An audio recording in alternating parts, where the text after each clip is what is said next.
Cześć, w końcu nagrałem dla Was film o przeróbce instalacji gazowej Landi Renzo w Fabii, polegającej na zmianie wtryskiwaczy fabrycznych EBUF Plus na Barracudę. Co należy wiedzieć? Jaki był zamysł w ogóle tej zmiany? Koszt przeróbki to jest około 400 zł, a wymiana listwy na nową listwę to jest około 200, bo tyle mniej więcej aby kosztują. Barracudy około 250 plus 1,5 stówki na akcesoria typu wężyki, spinki, trójniki, rozgałęziacze i w zasadzie jeszcze do tego należy doliczyć koszt programu do możliwości modyfikacji sterownika Landi, tak żeby obsługiwał Barracudy, ponieważ standardowo on obsługuje tylko AEB i bodajże MEDy od Landi, ale jest możliwość dzięki specjalnemu oprogramowaniu zrobionego przez naszego rodaka, Kubika, które można kupić za 100 na jego stronie internetowej, które daje pełną możliwość ingerencji w sterownik na fabrycznym pliku z ustawieniami. Ważne jest to, żeby nasz sterownik z Evo nie był aktualizowany, żeby był w wersji 10,5, ale nawet jeżeli posiadasz aktualizację, możesz zrobić downgrade bez problemu za pomocą fabrycznego programu, w którym aktualizowałeś sterownik i wrócić do 10.50, wówczas wszystko elegancko działa. Tym programem też można wykonać bardzo łatwo kalibrację w trasie, która jest skuteczna, potwierdzeniem jej skuteczności jest pomiar na skanerze od Waga, czy tam Vigate'a, jakimkolwiek korekt krótko i długoterminowo. Teraz tak, w jakim celu w ogóle ja wpadłem na pomysł, żeby zamieniać jakąś listwę AEB-ów na Barracudy? Teoria była taka, że AEB-y mają dużo dłuższy czas otwarcia i zamknięcia. Postaram się nanieść na... zrobię teraz tutaj taką tabelkę i naniosę czasy wtrysków AEB-ów i Barracud. Barracudy są dużo szybsze i są wydajniejsze, w związku z czym bardzo dobrze powinny obsługiwać wolny czas wtrysków i przy pełnym obciążeniu. I rzeczywiście tak jest. Natomiast AEB-y mają z tym problem. Mają specjalnie daną małą dyszę, żeby ładnie działały na wolnych i średnich obrotach, natomiast nie mają wydajności przy pełnym bucie. W związku z czym jest faktycznie taki plus, w zasadzie jedyny z tych wszystkich, których myślałem, że będą, że dynamika na Barracudach jest troszkę bardziej odczuwalna. Ja na przykład kiedyś się pomyliłem na krzyżówce i jechałem na benzynie. I akurat dynamicznie ruszałem i wyczułem, kurde, ale ona dobrze idzie na tym gazie. Patrzę, no to była benzyna włączona. W tym momencie na Barracudach nie rozróżnię już, czy jadę na gazie, czy na benzynie. Jest po prostu ta sama moc, ona jest niewielka w tym samochodzie, więc każdy jeden koń mechaniczny po prostu straty czuć. W tym momencie jest ok. Dobrze, jeden plus jest, tak? Jest dynamika. A na co liczyłem? Liczyłem na brak błędów z katalizatora, ponieważ wyświetla mi się tu czasem check engine P0420. Jest to bardzo popularny błąd świadczący o niskiej wydajności katalizatora i w rzeczywistości faktycznie tak jest. Ten katalizator, który jest w tym samochodzie, ma przebieg już prawie 275 tysięcy kilometrów. Według różnych źródeł one wytrzymują 200 tysięcy i prawdopodobnie tak jest. Ci z Was, którzy mają Fabię o niższym przebiegu, dajcie znać, czy macie błąd P0420. Wydaje mi się, że ten błąd będzie dotykał tylko użytkowników, którzy mają duży przebieg w swoich samochodach. Dlaczego? Dlatego, że on został wykonany budżetowo, podejrzewam, i jego czas nadszedł końca. Dla porównania, mam samochód z przebiegiem 600 tysięcy kilometrów, spełniający normę emisji Euro 2, w nim też jest sonda za katem i tam sonda cały czas oscyluje na prawidłowej wartości około 0,45 V. Natomiast tutaj sonda za katem naśladuje pomiar z sondy przed katem, czyli ona pływa tam od 0,1 do 0,9 V i to świadczy o tym, że katalizator nie pełni żadnej funkcji, tak jakby go nie było. On fizycznie jest w bardzo dobrym stanie, od strony przed katem jest bialutki, być może jest na nim jakiś nalot siarki, powiedzmy, który blokuje możliwość wypalania się, dlatego kupiłem piankę, która ma oczyszczać filtr DPF z sadzy, ponieważ być może on też posiada w sobie trochę sadzy. No, ciężko mi jest powiedzieć. Wydaje mi się, że tu nie ma problemu z przepływem, że jest zatkany. Ja bardziej liczę na to, że go oczyszczę, przez co zacznie działać, tak? Żeby wygodnie w tym samochodzie odkręcać sondę lambda, jest potrzebny taki właśnie klucz. On kosztuje 10-20 zł na AliExpressie, u nas też są dostępne na końcówkę 3/8. Trzeba mieć grzechotkę 3/8 po prostu, żeby sobie ją tu odkręcić i dokręcić prawidłowo. Tam na kolory kabli nie patrzcie, że jest niebieski, po prostu firma Denso w ten sposób oznacza swoje sondy, natomiast klasycznie jest tak jak w tej z przodu, tak ma być. Denso i tu kupiłem Delphi, które są dedykowane do tego samochodu, łącznie z kostkami. Nie polecam dzisiaj naśladować tego po mnie, ponieważ nie wiem co się stanie. Mam całego tego spraya przepukać filterek. Miałem nie wyciągać sondy tej z tyłu, ale ją chyba na ten czas wyciągnę, żeby jej po prostu tam mocno nie zalało, nie uszkodziło. No i zobaczymy co to da. Mam wpuszczoną całą puszkę, trwa to około może minuty i szczerze mówiąc w instrukcji jest napisane, żeby już odpalać, ale ja jednak poczekam chwilę, 5 minut, 10. Trochę to przypomina Kreta. Widzę już tym tylnym otworem, że tam już rzeczka płynie, już spływa, głównie biała piana. No, jest tam 300 stopni, nie włożę endoskopu, ale przez otworek widać taką strukturę z kolorów. To kiedyś miałem nagrane i wydaje mi się, że w tym momencie ten, no nie ma takiego pyłu kurzu na nim. No ciężko jest to dokładnie zobaczyć, ale wydaje mi się, że coś to przepukało jednak. Dobrze, wracając do tematu zmiany wtrysków. Liczyłem na to, że po prostu zniknie ten błąd, nie znika. Liczyłem, że będzie lepiej działać na zimnym silniku, ponieważ moje auto po 15 sekundach przełącza się już na gaz. Zima, lato. Nie ma czegoś takiego jak rozgrzewanie, tak jak u Was. Mam zmodyfikowane oprogramowanie po to, żeby oszczędzać. Po to kupiłem ten samochód. Dzięki czemu w mieście to auto w tym momencie pali mi 8 litrów gazu. To jest bardzo dobry wynik. Da się zejść nawet do 7,5. Z tą różnicą, że Wasze auta mogą w mieście palić na krótkich odcinkach, tak jak się używa w zimie, powiedzmy 6 gazu, ponieważ będziecie dolewać po 50 zł, 10 litrów mniej więcej na bak benzyny, no bo na rozpałkę, wiadomo, nie? U mnie tej rozpałki nie ma, więc pali 8 gazu, u Was pali 6 plus 2 litry benzyny, tak? Bilans wychodzi bardziej korzystny u mnie wychodzi to po prostu taniej, tak? Czy ryzykuję uszkodzenie silnika? Nie. Czy ryzykuję uszkodzenie wtryskiwaczy? Nie. Czy ryzykuję uszkodzenie membran w reduktorze? Teoretycznie przez chwilę tak, ale koszt, który ja na tym zarobię, przewyższa koszt tego regeneracji reduktora. W ogóle nie myślę o tym, że on mi padnie, mam w tym momencie tam nowe membrany. Prędzej ja sprzedam ten samochód, niż tam się coś zepsuje. Także z minusów, niestety, jeżeli gaz jest nieodparowany, to nawet jakbym założył wtryskiwacze ze złota, one będą szarpać z tego powodu, że pojawia się problem spalania gazu w silniku, tak? Gaz jest nieodparowany do końca, w związku z czym jest dla tego całego układu dosyć nierówna praca. Tego nie przeskoczę. Ten czas, to też nie jest tak, że to jest zawsze. To dzieje się tylko przy minusowych temperaturach i wówczas chyba będę ręcznie sobie jeździł na benzynie, jeżeli będę potrzebować. Natomiast tak do temperatury około 5 stopni plus na zewnątrz bez problemu dalej użytkuję samochód. Myślę, że jedynie kierowcy, którzy używają gazu tak zero-jedynkowo, mogą mieć problem, że on im będzie szarpał, czy nie daj Boże zgaśnie. Tu w tej Fabii tak jest fajnie, bo nawet jeżeli zgaśnie, to samo naciśnięcie sprzęgła zapala z powrotem silnik i jedziemy dalej, tak?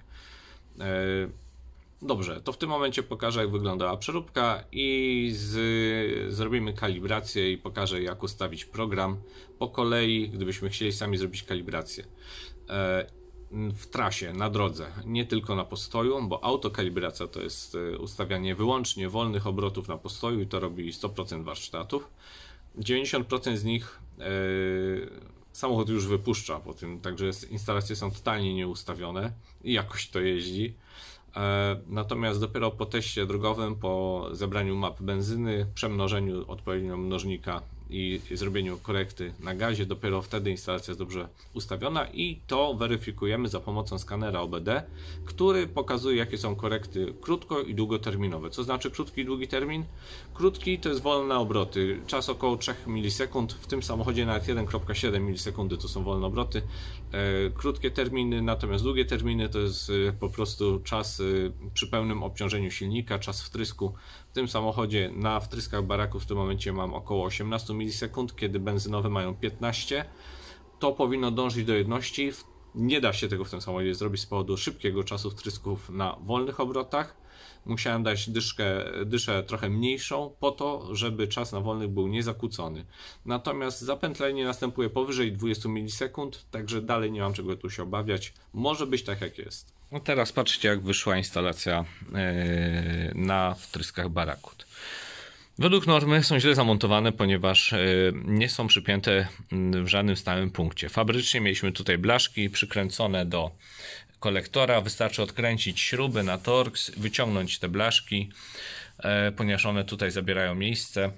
No i uwalniamy w ten sposób miejsce i możemy montować do kolektora Barakudy.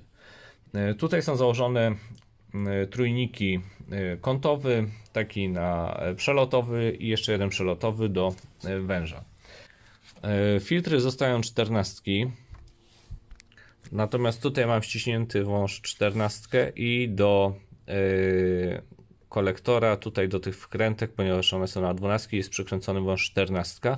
Mocne zaciśnięcie nie powoduje problemu, jest tu pełna szczelność, także jest ok. Końcówki, które kupiłem, nie pasowały dokładnie. Trzeba było je troszeczkę zeszlifować, ponieważ były za wysokie. Trzeba dobrać po prostu właściwe. Nie wiem, czy są, natomiast ścięcie ich rozwiązało problem, tak? Wężyki, tak jak tu widzicie, nie zawierają opasek, są tylko nasunięte, dlatego że to jest podciśnienie. One są piątki, a dysze po obu stronach są szóstki. W związku z czym one są tak ciasno założone, że nie ma możliwości, żeby spadły. Same wtyczki od Landii oczywiście pasują do Barakud, tu nie ma problemu. Jest potrzebny kawałek wężyka 12 do połączenia i w zasadzie cała instalacja jest zrobiona. Wiąże się to z tym, że tutaj dołożyłem blaszkę, naciąłem ją i przygotowałem podtrytkę po to, żeby trzymała airboxa. W wielu tych samochodach ten airbox bardzo łatwo podbija się do góry i przez przepustnicę wpada brudne powietrze. W ogóle wtedy ten cały airbox jest niepotrzebny, można by powiedzieć. Dlatego on pilnuje, tylko i wyłącznie pilnuje, żeby tu przypadkiem listwa go nie podniosła, chociaż w żaden sposób na niego nie pręży. I w zasadzie z tej strony cała przeróbka to jest tyle. Wymienić, założyć nowe. Początkowo plan mój był taki, żeby wtryski wsadzić w pionie. Tutaj, tutaj i trzeci pod airboxem. Niestety, żeby to wykonać, musiałbym wykonać tutaj taką tuleję około 3 cm dla przepustnicy, żeby podnieść do góry i nie wiem, czy wtedy airbox mieściłby się pod maską. Dlatego też wtryski są w pozycji takiej leżącej, tak? Czy tak może być? Teoretycznie nie. Teoretycznie oprócz tego, że muszą być przymocowane, powinny być w pionowej pozycji, no lub chociaż żeby nie miały podgórkę, no to podgórkę nie mają. Natomiast w rzeczywistości 90% instalacji jeżdżących po tym kraju ma prawidłowo według normy, która opisuje oczywiście sposób montażu instalacji gazowej, jeździ no niepoprawnie. Często wtryski w ogóle leżą do góry nogami, gdzieś tam rzucone na ogromnie długich wężykach, bo to tutaj też jest ważna sprawa. Wężyki powinny mieć około 15 cm długości maksymalnie, tak? BRC jeździ na wężykach po 30 cm. No jak to działa? Nie wiem. Ponoć całkiem dobrze. Fabrycznie wężyki w Skodzie mają 15 cm po jednej stronie, po drugiej osoba, która montuje ten gaz, ścinała do 13, były nierównomierne, tak? Moje mają w tym momencie 8 cm. Wężyk, tutaj jeszcze jest dysza z jednej i z drugiej strony, także suma samego przelotu to tylko 6 cm. Dlaczego o tym wspominam? Dlatego, że chciałbym wyjaśnić wszystkim, że ten fabryczny ala gaz w Skodach wcale nie był żadnym fabrycznym gazem. To jest instalacja dołożona, która przyszła w pudełku do ASO, do salonu sprzedaży i tam ktoś z instrukcją po prostu tę instalację dołożył, tak? Miał przygotowane wszystkie mocowania, tak jak tutaj dla sterownika jest przygotowane mocowanie, dzięki czemu ta robota była powtarzalna i całkiem dobrze wykonana i nie ma co tam za bardzo narzekać.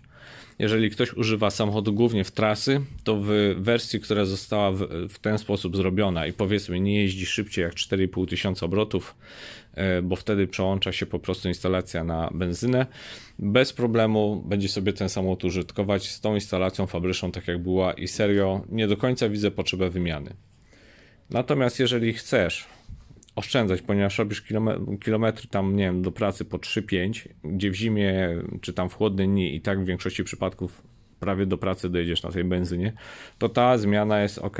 Jeżeli chcesz mieć pełną moc 75 koni z tego silnika, to jak najbardziej tak. Jeżeli liczysz na to, że znikną błędy katalizatora, nie, to nie jest rozwiązanie problemu, tak? Ok, to jak mamy tu wszystko omówione, wszystko co istotniejsze, przechodzę do kalibracji instalacji. Wykonam ją drugi raz od nowa, specjalnie dla Was, krok po kroku, żebyście zobaczyli, jak to wygląda. Ok, po tym długim wstępie zaczynamy. Nasze godzinki mają, tutaj jest komputer Landi Renzo, tutaj pisze Landi Renzo, Evo, jakieś kwiatuszki narysowane, cuda nie widy. Tutaj jest wtyczka, do której podłączamy interfejs. I teraz tak, ja kupuję interfejsy do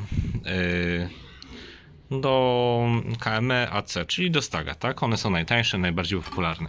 Możecie kupić sobie bezpośrednio do Landi. Cała różnica polega tylko i wyłącznie na tym, że te dwa środkowe różowe przewody w Landi są na odwrót. Także ja wykorzystuję Staga interfejs, bo mam inne samochody na Stagu i interfejsu nie ruszam, a przełączam piny, przesuwam w tej tyczce. Trzeba ściągnąć to brązowe zabezpieczenie, trzeba mieć kluczyki. Pokażę Wam jakie nawet. Żeby łatwo nie poniszczyć, są takie kluczyki, kosztują 5 zł do wyciągania pinów, w czasie chwilę pobawić, delikatnie nie uszkodzić lub poćwiczyć na jakiejś starej wtyczce, no i sobie zamienić. Dzięki temu teraz mam tu Staga, podpinam bezpośrednio swój interfejs.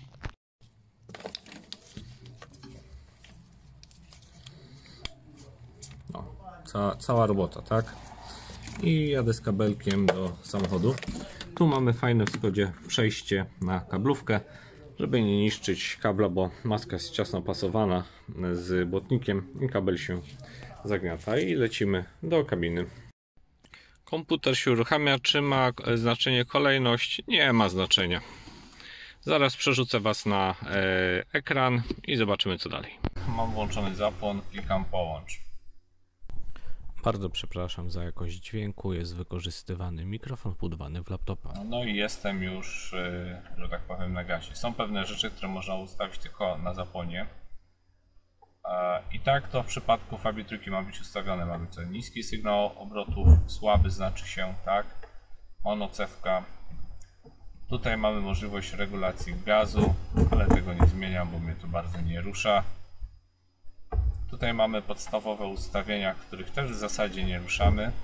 Przełączenie na gaz możemy ustawić. Tutaj jest podany duży zakres, ale nasz sterownik minimalną wartość, jaką przyjmuje, to jest 25. Ustawienie na 0 nic nie zmieni. Opóźnienie przełączenia na gaz od temperatury reduktora jest ustawienie, jak widzicie, na 15 sekund i tak naprawdę te rzeczy nie do końca dobrze w tej wersji programu działają. Jeżeli chcielibyście mieć po 15 sekundach przełączanie na gaz, należy wykorzystać fabryczny program. Tutaj ustawione mam 14 cykli przełączenia pomiędzy, żeby przełączenie było równe i płynne. Dodatkowe funkcje są powyłączane. Tutaj mam ustawienia dla wtryskiwaczy Barakud. Każdą z tych ustawień zatwierdzamy Enterem. Wtedy one po prostu zapisują się w sterowniku i wykorzystujemy przecinek, nie kropki. Płatne ustawienia zakryłem z tego powodu, że są po prostu płatne i trzeba za to zapłacić. Kompensacje. Kompensacje są optymalne i ja ich nie zmieniam. Mam nadzieję, że takie też daje Landi. Możemy kliknąć domyślnie, sprawdzić co się stanie. Jak widać nie ma różnicy, czy optymalne, czy te dokładnie, a nie, przepraszam, są różne. To ja kompensację ustawię sobie jednak dzisiaj domyślne, ponieważ optymalne nie do końca mi się podobały. Tu różnica widzę jest bardzo mała, także tutaj nie powinno mieć to większego znaczenia. Przechodzimy do pierwszej ważnej rzeczy. Tutaj będziemy ustawiać, kalibrować wolny obrot. I w zasadzie możemy włączyć silnik.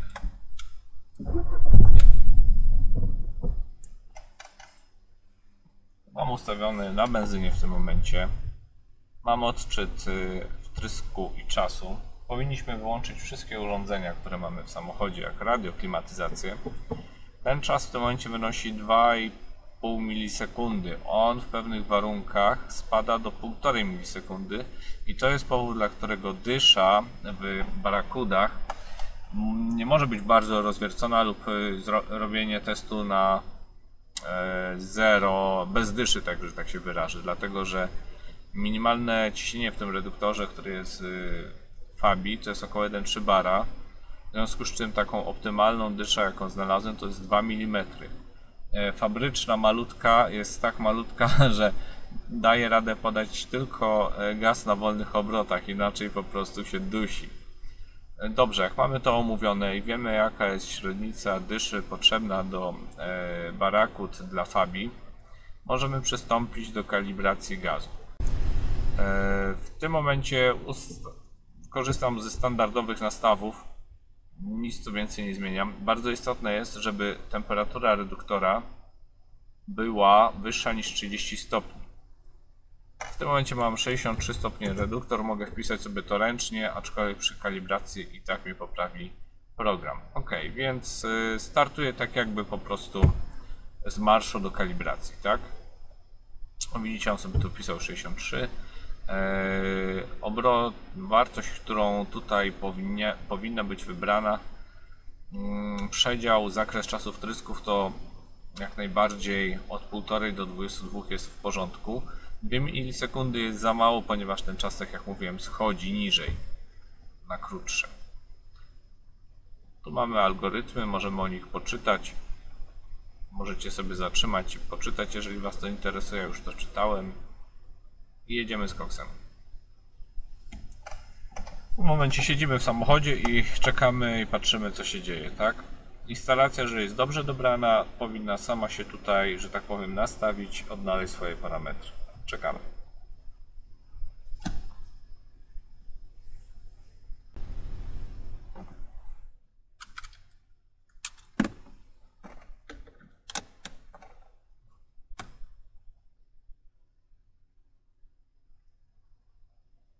Program zbiera sobie parametry na gazie. Leciutko przerwał. Teraz będzie próbować ten czas 199 dopasowywać ten mnożnik tak jakby do ideału, tak żeby po prostu czas na benzynie i na gazie w tym miejscu był taki sam. Ja mam ustawioną odchyłkę czasu na poziomie 5 milisekund, to jest naprawdę bardzo mało. 10 milisekund byłoby ok. 10 setnych milisekundy.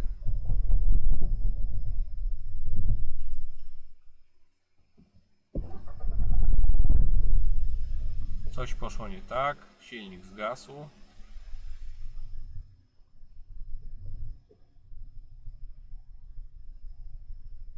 Bardzo ważne jest też nie pomylić się z opisem wtryskiwaczy. Trzeba podpiąć wtryskiwacz A w to samo miejsce do tego samego cylindra, tak jak było na oryginalnych HEB-ach. Oczywiście pomyłka będzie skutkować cudami, nieprawidłowym zapłonem, ale i to Wam powiem, że ja się pomyliłem i samochód jechał i nawet kalibrację przeszedł. Także trzeba dobrze uważać.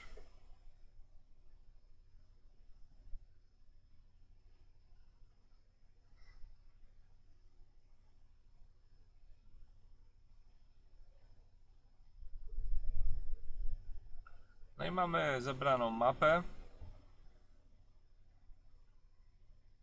i mamy czas na wykonanie zebranie mapy benzynowej, a potem gazowej. Co nam tutaj wyszło? No, wartości nam wyszły całkiem w normie. 255 to jest maksymalny czas. Wyszło źle, dlatego że współczynnik Morto-G był zbyt duży. Obniżając go, obniżę wartości w macierzy tak, żeby nie dochodziły do 255, czyli żeby nie dobijały do granicy. W wielkim przyspieszeniu pokazuję jeszcze raz autokalibrację, która zakończy się sukcesem.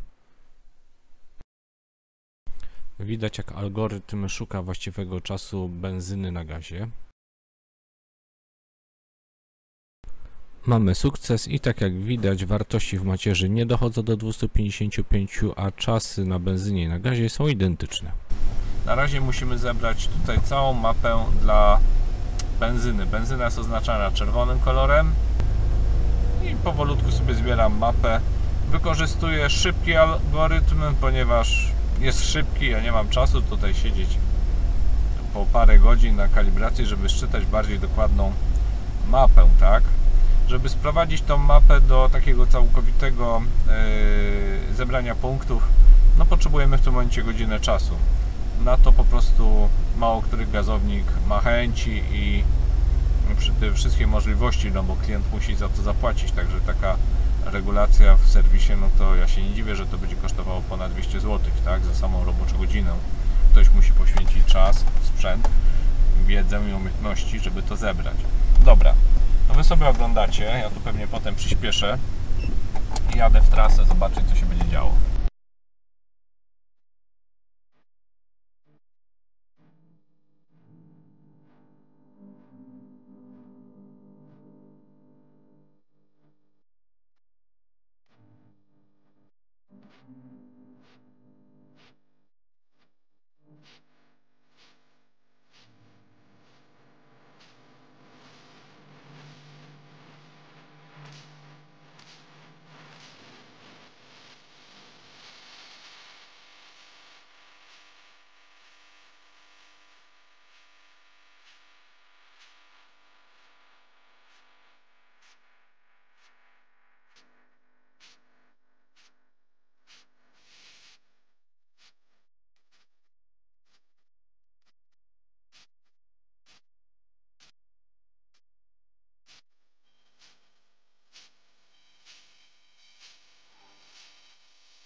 I jedziemy na gazie.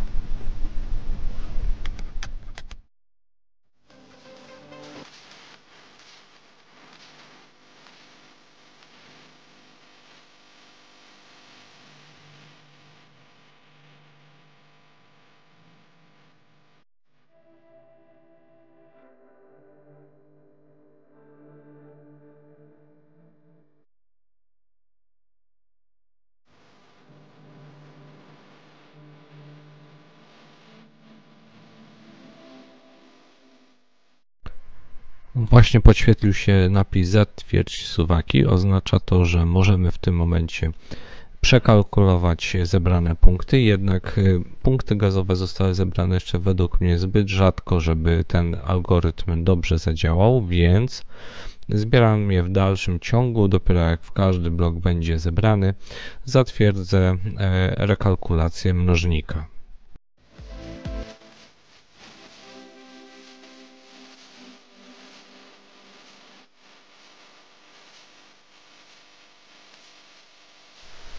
Zatwierdzam, kasuję mapę gazu i zbieram ją ponownie.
Przyspieszyć kończenie prac, więc zatwierdzam ostatni nasz suwak i na tym zakończam pracę.